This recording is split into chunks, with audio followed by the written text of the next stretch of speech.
Alright, tubers, I've shared a lot of my successes with Volkswagens and other things with you on my YouTube channel. Now I'm going to share a failure with you.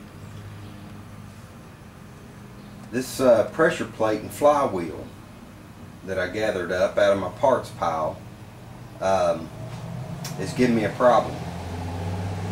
When I installed the engine, it went back too far and was apparently hitting my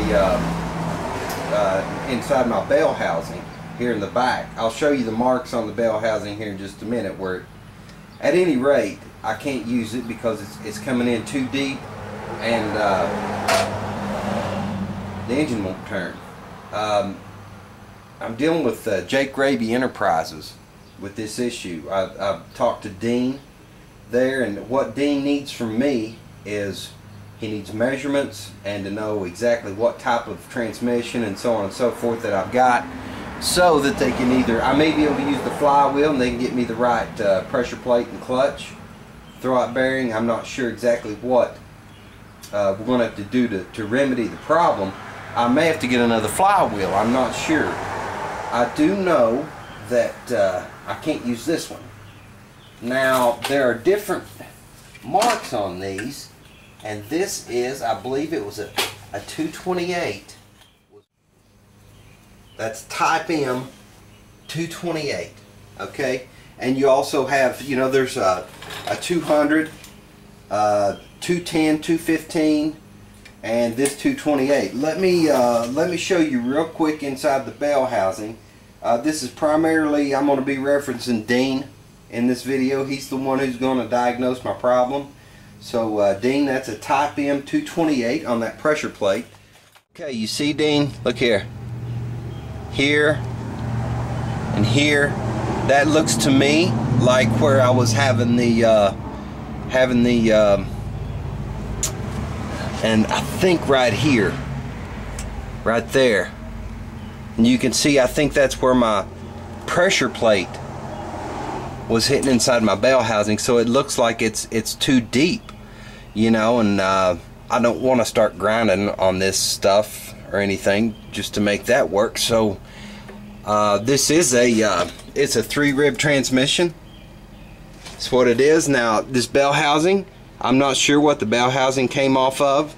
Another fella, he built a transmission for me, and he threw this bell housing on this transmission. I don't think that it's the original bell housing, but I'm not sure if that's would make a difference anyway. So I'm going to start getting Dean some measurements together here, and hopefully Jake Raby Enterprises will help us out to get this project underway.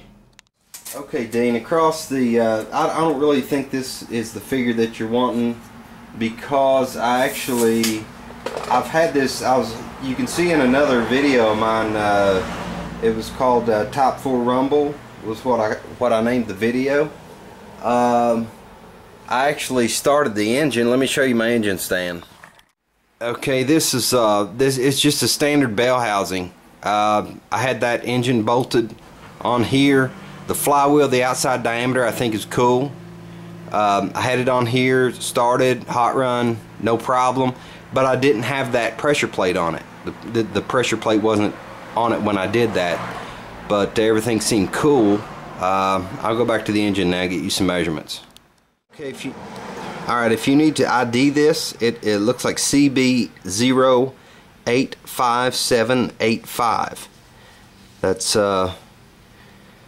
That's the tag on the engine here, the numbers, whatever. Another shot of that here. It's a matching number right there. That's actual engine stamp. Okay, back to the flywheel. We're looking at 10 7/8 outside to outside. On the inside, we're looking at, let's see here, roughly 9 1/8 on that. The face where the clutch lands is 1 5/8 across that. If there are any other measurements that you need, you've got my number. I appreciate all the help from Jake Raby Enterprises with this. Hopefully we can get the right combination of flywheel, clutch, pressure plate, throwout bearing, and we'll get this in the van and we'll get it going.